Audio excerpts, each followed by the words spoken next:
Imagine this. You're 18 years old, sitting across from a college advisor, and they ask you the most loaded question of your entire financial life. So, what do you want to major in?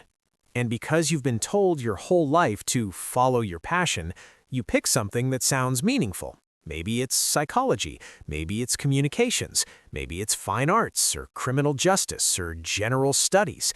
And 4 years later, you walk across that stage with a diploma in one hand and $45,000 in student loan debt in the other, and you realize nobody's hiring. Or worse, they are hiring, but the salary is $32,000 a year, and suddenly the math hits you like a freight train.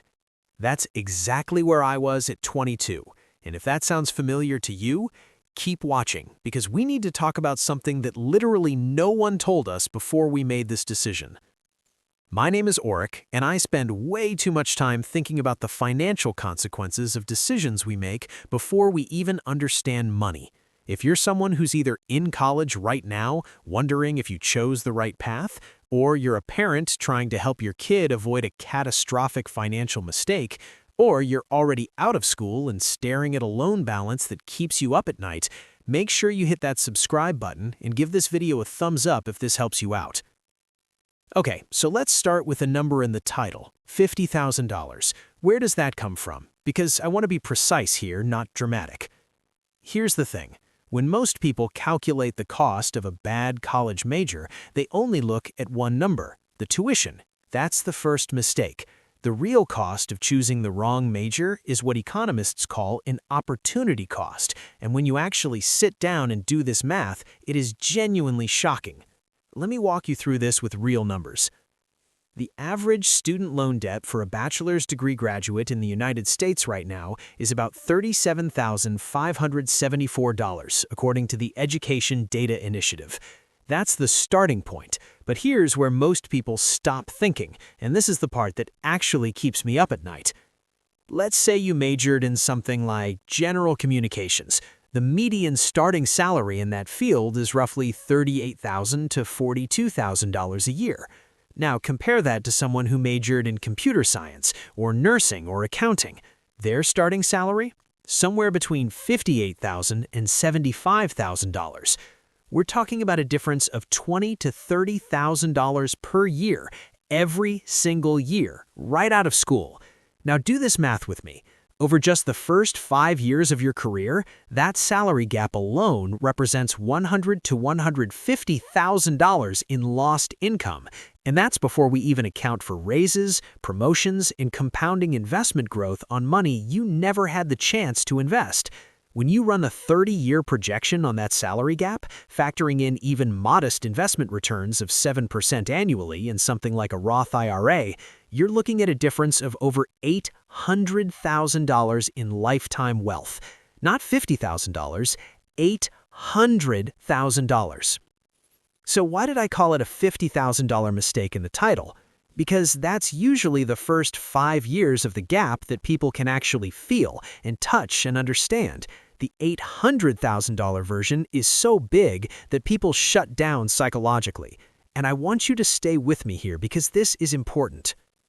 Now you might be thinking, Oric, okay, but I love what I studied. Passion matters. You can't put a price on fulfillment.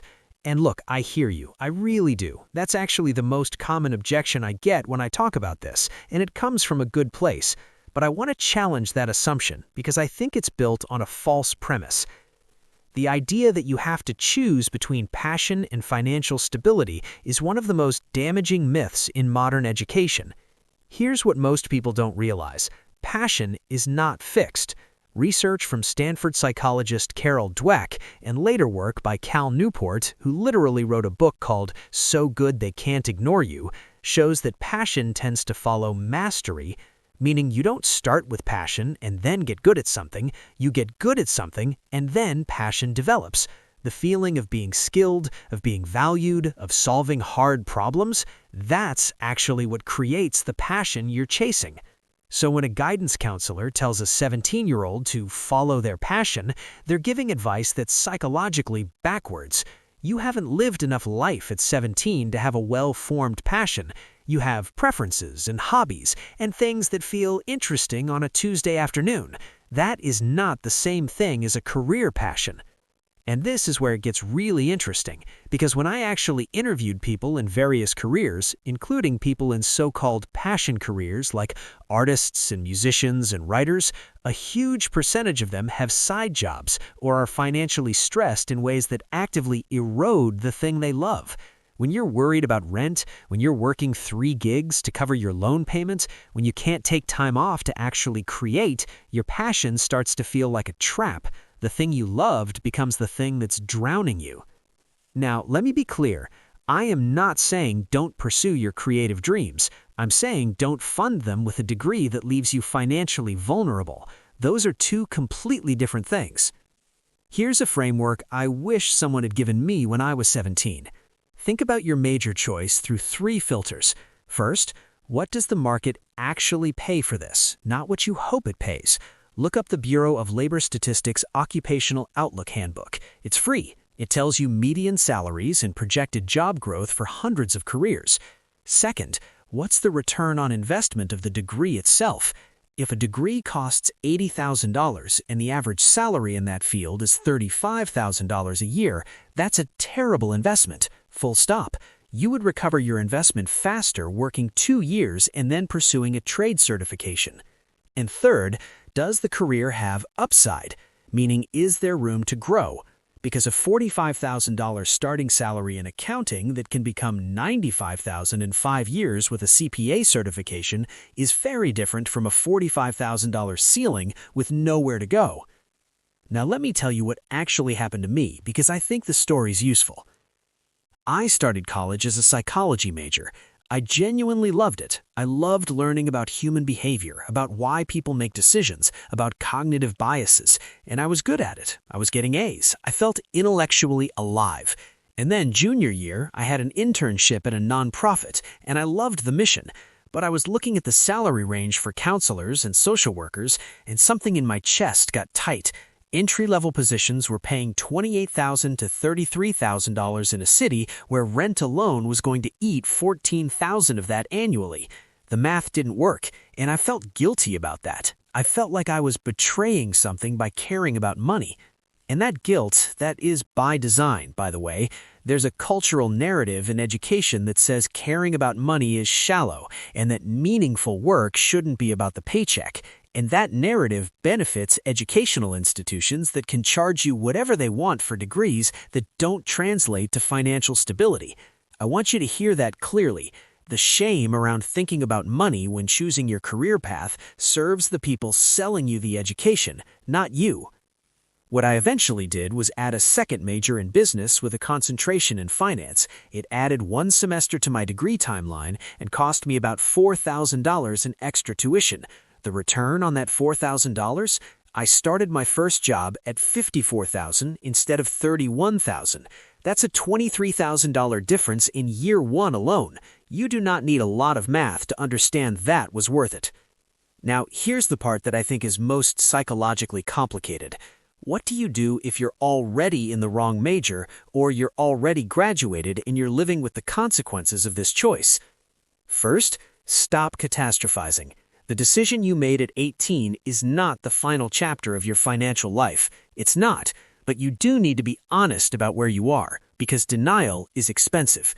Pull up your loan balance, know the number, know your monthly payments, know your interest rate, because you cannot navigate to a better financial position from a place of deliberate ignorance. Second, understand that your degree is a starting point, not a destination. The fastest growing incomes I've seen belong to people who treat their career like an investment portfolio. They add skills, they get certifications. A psychology major who learns data analytics becomes a UX researcher making $90,000. A communications major who gets a project management certification becomes a project manager making $85,000. A fine arts major who learns web design becomes a UI designer making $75,000. The degree opens a door. What you build after is up to you. Third, if you're still in school and you're hearing this and feeling that familiar anxiety in your chest, talk to someone in your desired career field. Not a professor, not a career counselor who's never worked outside academia. Find someone actually doing the job you think you want and ask them 2 questions. 1, what does your total compensation look like, including benefits? And 2, what would you tell your 19-year-old self about this path? Those 2 questions will tell you more than 4 semesters of major-related coursework. Here's what most people don't realize about the college major decision. It's not actually a decision about a subject. It's a decision about a financial identity that you'll spend the next decade either building from or recovering from. And the people who come out ahead are almost always the ones who understood that duality early. They found something they could become genuinely skilled at, that the market rewards, and then they built passion through mastery rather than hoping passion would lead them to success. Let me leave you with one final number, because I'm a numbers person, and I think this one matters. According to research from Georgetown University's Center on Education in the Workforce, the difference in lifetime earnings